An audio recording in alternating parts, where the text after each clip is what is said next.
दीड दिवसांच्या गणपतींना भावपूर्ण निरोप आज देण्यात येतोय। मुंबईतल्या दादर आणि गिरगाव चौपाटीवर घरगुती गणपती विसर्जनासाठी गणेश भक्तांची गर्दी झालेली पाहायला मिळाली। याखेरीज कुलाबा, जुहू, मार्वे चौपाट्यांवर गणेश विसर्जन झालं। दीड दिवसांच्या जवळपास 1.5 लाख गणेश मूर्तींचं मुंबईत विसर्जन झालं। विसर्जनासाठी मुंबईतील सर्व चौपाट्यांवर व्यवस्था करण्यात आलेली।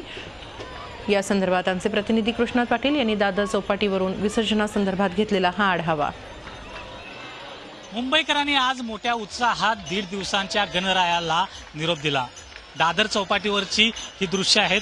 मुंबईतली विविध चौपाटीवर रात्री उशिरापर्यंत गणरायाला निरोप देण्यासाठी अशा प्रकारे गर्दी जमली होती। दादर चौपाटीवर ही जी गर्दी आहे ती तुम्ही पाहू शकता। भक्तांचा उत्साह जो आहे तो अमाप असलेला दिसून आला।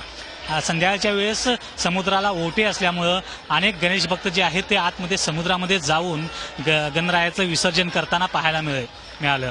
त्याचबरोबर आज दिवसभरामध्ये जे गणरायाचं विसर्जन करताना 1.5 दिवसाच्या जो उत्साह होता तो दिवसभर होता।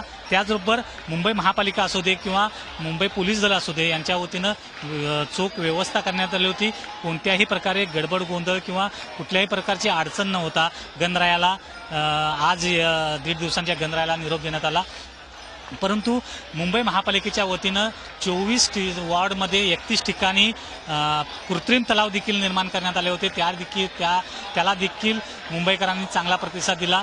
त्या ठिकाणी देखील हजारो गणरायांचं विसर्जन जे आहे ते करण्यात आलं। परंतु सर्वात जास्त गणरायांचं विसर्जन जे आहे ते चौपाटीवर पाहायला मिळालं।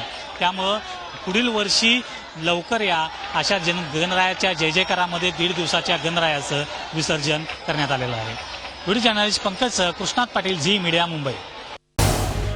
झी 24 तास रहा एक पाऊल पुढे।